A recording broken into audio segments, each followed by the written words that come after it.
हाय दोस्तों, खेसारी लाल लेके आ गए हैं फिर एक बम्पर गाना, जिस गाने का नाम है सपरा किंग के जूता कमाल बा। यह कमाल का ही गाना है और खेसारी लाल यादव इस गाने को बहुत जल्द आप सबके बीच लेकर आ रहे हैं। और खेसारी लाल का यह जो गाना है बहुत ही हाई लेवल का है।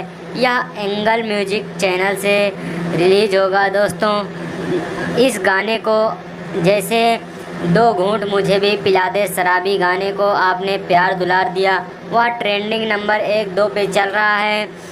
उसी प्रकार इस गाने को भी सपरा किंग के जूता कमाल बा, इस गाने को भी वैसा ही प्यार दीजिए। दोस्तों, आप लोग जब प्यार देते हैं तो खेसारी लाल बहुत ज़्यादा खुश होते हैं। जैसे आपने दो घूंट में इतना ज़्यादा प्यार दिया कि खेसारी लाल यादव लाइव आकर आप लोगों का धन्यवाद कर रहे थे, वैसे ही इस गाने को भी इतना ज़्यादा सुना जाए ताकि यह गाना भी ट्रेंडिंग लिस्ट में हो। दोस्तों, खेसारी लाल यादव का हर एक गाना ट्रेंड करना चाहिए, क्योंकि खेसारी लाल यादव जैसा भोजपुरी इंडस्ट्रीज में कोई भी स्टार नहीं है। खेसारी लाल यादव नंबर 1 है, नंबर 1 थे, नंबर 1 रहेंगे। और खेसारी लाल यादव के लिए एक से बढ़कर एक वीडियो मैं लेके आता रहूँगा।